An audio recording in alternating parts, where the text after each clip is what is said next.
Hello students. आप सभी का हमारे यूट्यूब चैनल में स्वागत है। आप सभी का अभिनंदन है।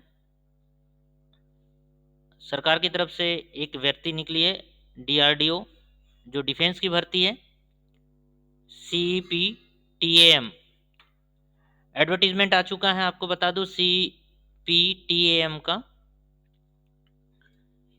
इसमें जो आपको इम्पोर्टेंट चीज़ है वो डेट है, बता दूं। और डेट के बारे में जानकारी दे दूं आपको कि इसकी डेट जो है स्टार्ट हुई है, जो है फॉर्म डालने की, वो 7 नवंबर 2022 से स्टार्ट हो गई है। और इसकी क्लोजिंग और अंतिम डेट है फॉर्म आवेदन करने की, वो 7 दिसंबर 2022 है। इसको विशेष करके ध्यान रखिएगा कि इसकी जो लास्ट डेट है फॉर्म डालने की, वो 7 दिसंबर 2022 है, और शाम के 5 बजे तक ही फॉर्म डलेंगे। 12 बजे तक का इंतजार ना करें कि 12 बजे की तक हम फॉर्म भरते रहें। तो सभी स्टूडेंट, जो लोग पढ़ने वाले हैं, जो फॉर्म डालने वाले हैं, उन सभी स्टूडेंट्स के लिए कि वे लोग 5 बजे तक फॉर्म डाल दीजिएगा। 7 दिसंबर लास्ट डेट है। ठीक है। एग्ज़ाम डेट के बारे में बता दूं कि अभी कोई एग्ज़ाम डेट के लिए डीआरडीओ ने कोई अनाउंसमेंट नहीं किया है, तो अभी आप वेबसाइट पर विजिट करते रहिएगा, तो आपको एग्ज़ाम की डेट, इसकी वेबसाइट के बारे में बता दूं कि इसकी वेबसाइट जो दी है वो www.drdO.government.in है। ठीक है, गवर्नमेंट की है, एक्चुअल में सरकारी है। तो बहुत अच्छी भर्ती निकाली है सरकार ने, तो इस पर ज़रूर आप लोग सभी फॉर्म डालें। और सबसे बड़ी चीज़ है कि इसमें ज़्यादा बड़ी क्वालिफ़िकेशन नहीं माँगा है, ज़्यादा योग्यता नहीं माँगा है। अच्छी भर्ती है और साथ ही साथ क्वालिफ़िकेशन भी कम ही माँगा है। मतलब आपका नॉर्मल पोस्ट डिग्री होना, नॉर्मल किसी में डिग्री होना, ग्रेजुएशन होना, किसी में 12वीं पास होना और किसी में 10वीं पास होना। तो आपको बताना चाहूँगा कि जो भर्ती निकली है, उस भर्ती में जो पोस्ट हैं, उन पोस्टों के नाम बता देता हूँ फटाक से आपको। जूनियर ट्रांसलेशन ऑफिसर की है, ये है 0301 कोड है, ध्यान रखिएगा, ये 0301 का कोड दिया हुआ है।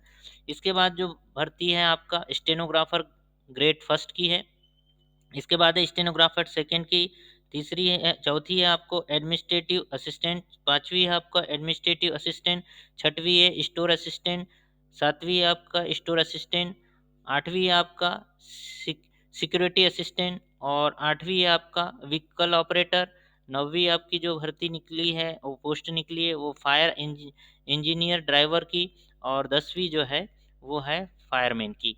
अब इनके बारे में और थोड़ी सी जानकारी दे दूं कि इसमें जो आपकी क्वालिफिकेशन योग्यता जो मांगा है, तो पहला जो पद है जिसका नाम है 0301 जूनियर ट्रांसलेशन। तो ट्रांसलेट का ही मतलब होता है अनुवाद करने वाला। तो स्वाभाविक सी बात है, इसमें पीजी मांगता है, पोस्ट ग्रेजुएशन मांगता है, मास्टर डिग्री मांगता है, इसका मतलब। तो मास्टर डिग्री जो है एक रिकॉग्नाइज यूनिवर्सिटी से होना, मान्यता प्राप्त यूनिवर्सिटी से होना चाहिए। कोई भी यूनिवर्सिटी हो, वो मान्यता प्राप्त होना चाहिए। बस उस यूनिवर्सिटी से आपका मास्टर डिग्री होना चाहिए। और वो मास्टर डिग्री जो है इंग्लिश या हिंदी लिटरेचर में होना कंपलसरी है। हिंदी और इंग्लिश लिटरेचर से होना चाहिए, कंपलसरी बोला है खासकर इसके विषय में। और साथ ही बात बता दूं कि अधिकतम एज इसमें जो मांगा है वो 30 साल की होना चाहिए। और जो गवर्नमेंट की तरफ से एज रिलैक्सेशन मिलता है एसटी एससी ओबीसी वाले बच्चों को, तो 3 साल और 5 साल का एज रिलैक्सेशन रहता है, तो वो आपको जानकारी मिल जाएगी। और ग्रुप बी की है, ग्रुप बी का है, मतलब पोस्ट जो है ग्रुप बी का है। इसके बाद स्टेनोग्राफर जो निकली ग्रेड 2 की बात बता दूं, तो इसमें बैचलर डिग्री मांगा है। मतलब खाली और खाली सिंपल जो है ग्रेजुएशन होना बच्चा, वो किसी भी संकाय से हो, बीए हो, बीएससी हो, बीकॉम हो, कोई भी हो, उससे कोई लेना देना नहीं है। वो सिर्फ ग्रेजुएट होना चाहिए मात्र इसमें।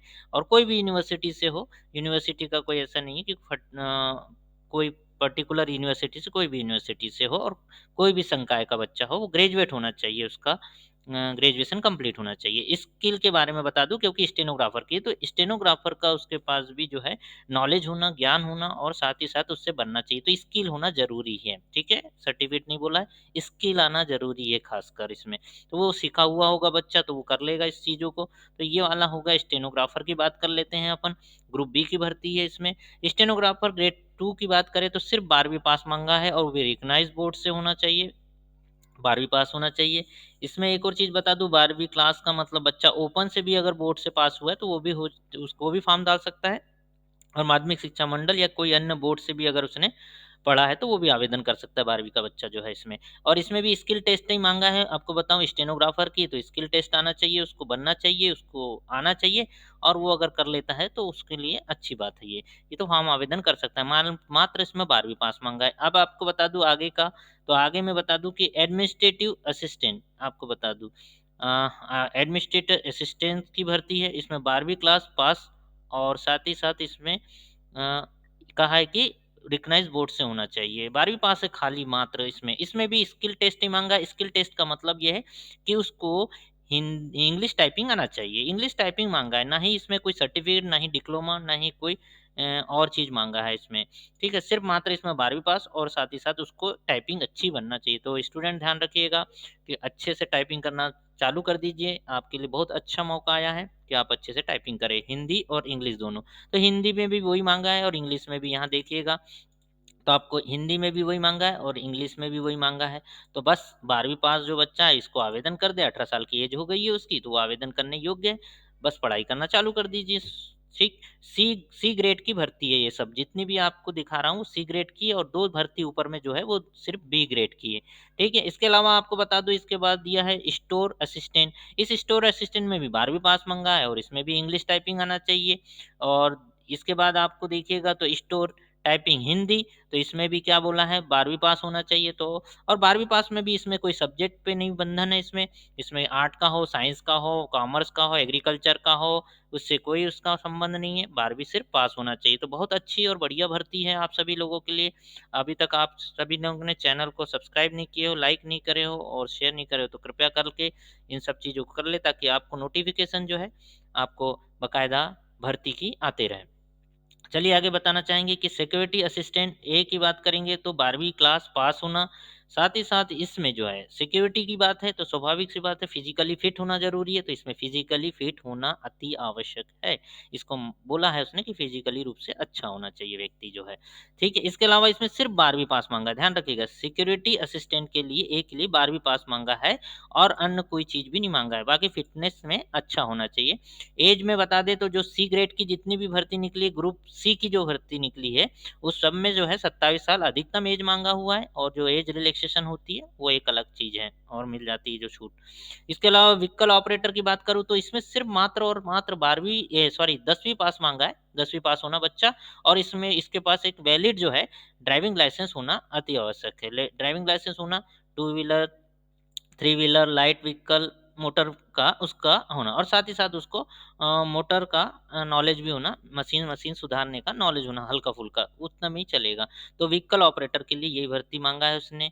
इसके अलावा फायर इंजीनियर ड्राइवर की बात करूँ तो फायर इंजीनियर ड्राइवर में भी पास जो है 10वीं पास ही माँगा है, खाली 10वीं पास, किसी भी बोर्ड से हो, 10वीं पास होना, वैलिड होना चाहिए बोर्ड, सबसे बड़ी चीज़। इसके अलावा इसमें भी लाइसेंस माँगा है, लाइसेंस होना चाहिए उस बच्चे के पास और ट्रैफ़िक नियम का उसको नॉलेज होना चाहिए, बस इतना चीज़ ही माँगा है इसमें। इसके अलावा फायरमैन की बात करूँ तो फायरमैन में भी इसमें 10वीं ही पास माँगा है, 10वीं बोर्ड पास होना चाहिए और फिज़िकली फिट होना चाहिए फायरमैन की भर्ती के लिए।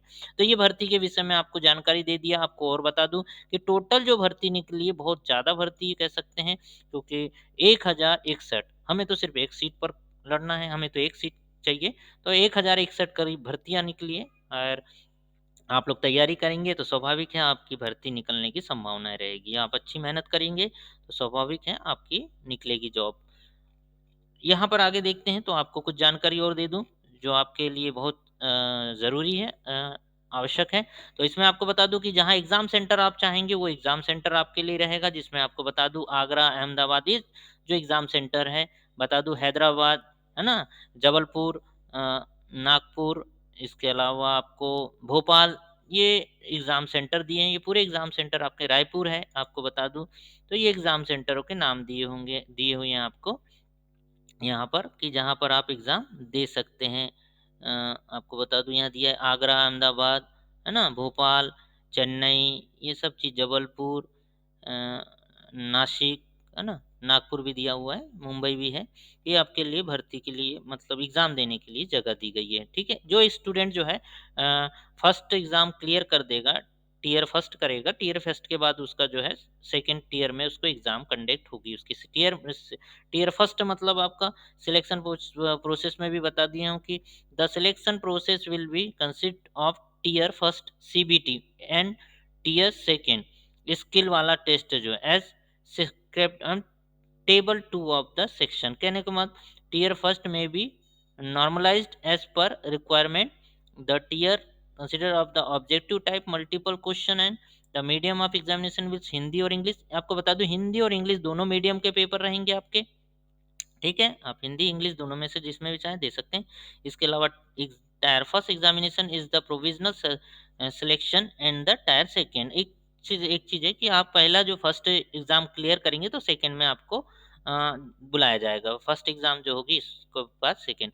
और फिजिकली रूप से आपको बता दूं तो हाइट इसमें जो मांगा है वो मेल के लिए 165 सेंटीमीटर मिनिमम है कम से कम, और फीमेल के लिए जो इसमें मांगा है हाइट की बता दूं तो 157 157 सेंटीमीटर कम से कम होना चाहिए, ठीक है। और चेस्ट के बारे में बता दूं तो चेस्ट 81 सेंटीमीटर मिनिमम होना चाहिए। और ये मेल के लिए, फीमेल के लिए ये सब चीज़ें नहीं होती है। और चेस्ट फुला के जो है वो आपका 5 सेंटीमीटर ज़्यादा होना चाहिए। ये आपके फिजिकली रूप से बता दिया आपको। इसके अलावा मेन जो होता है वो मेन होता है आपका सिलेबस। ये बहुत ज़रूरी चीज़ होती है क्योंकि सिलेबस बिना आप काय से तैयारी क्या तैयारी करेंगे और आपको पढ़ना क्या है, मेन चीज़ ये है कितना पढ़ना है क्या पढ़ना है। तो आपके लिए बहुत अच्छा है कि इसमें पढ़ने के लिए क्या क्या चीज़ें तो बता दे रहा हूँ आपको। सबसे पहले सीबीटी जो होगा, सीबीटी मतलब कंप्यूटर बेस्ड टेस्ट जो होने वाला है उसके लिए बता दूं आपको कि एक कोड जो है 0301 मतलब पहला जो भर्ती है, फर्स्ट जो भर्ती दिया है ट्रांसलेटर वाला, उसके लिए जो है उसके लिए 80 नंबर का पेपर होगा। मैक्सिमम मार्क्स जो है 80 नंबर का होगा, 1 घंटे का पेपर होगा।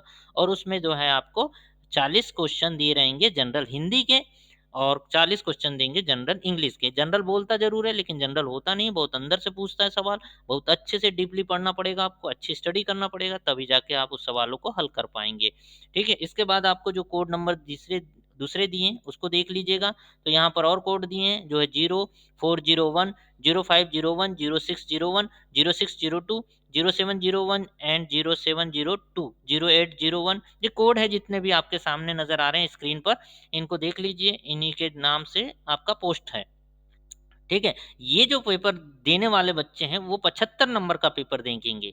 ये वाले बच्चे जो है 75 नंबर का पेपर देंगे, मतलब इतने कोड वाले जो बच्चे हैं, जो नीचे वाले कोड वाले हैं वो 75 नंबर का क्वेश्चन पेपर हल करेंगे और वो भी 1 घंटे में करेंगे और 75 क्वेश्चन ही रहेंगे। तो इसमें क्या क्या देगा तो आपको बता दूं मैथ्स आएगी इसमें, ठीक है। क्वांटिटेटिव एप्टीट्यूड वाला जो मतलब मैथ्स वाला रहेगा, रीजनिंग रहेगा, रीजनिंग के भी क्वेश्चन आएंगे, मैथ्स के भी क्वेश्चन आएंगे। इसके अलावा आपका जनरल अवेयरनेस आएगा, मतलब जीके आएगा, जीएस आएगा और इंग्लिश आएगी। तो ये एक कह सकते हैं एक पैकेज है जो हर एग्जाम में पूछा ही जाता है आपको, आप उसी के लिए सब एग्जामों की तैयारी करते हैं तो ये भी हो जाती है आपकी, ठीक है। इसके बाद इसमें एक चीज और है कि बाकी जो पोस्टें हैं जिनमें बताई गई है कि स्किल भी आना चाहिए। मैंने आपको पहले बताया जिसमें स्टेनोग्राफर है तो स्टेनोग्राफर से संबंधित आपका स्किल होना, और जिसमें टाइपिंग है तो टाइपिंग टेस्ट का स्किल होना चाहिए, और जिसमें फिजिकली फिटनेस वाला है तो फिजिकली फिटनेस वाला होना चाहिए। तो ये सब चीजें जो है आपके साथ इसमें आई है। तो आपको सेकंड स्टेज में जो आना है वो सेकंड राउंड में जो आप आओगे उसमें ये स्किल टेस्ट आपको देना पड़ेगा, तभी आप उसके बाद आगे जाएंगे, ठीक है। इसके बाद एक चीज और आपको यहाँ पर बता दूं जो आपके लिए समझना जरूरी है, तो ये समझ लीजिए डिस्क्रिप्टिव जो दिया हुआ है वो 0301 मतलब जो ट्रांसलेटर वाली पोस्ट है, ठीक है, उसी पोस्ट के लिए ए से रखा गया है, निबंध रखा गया है।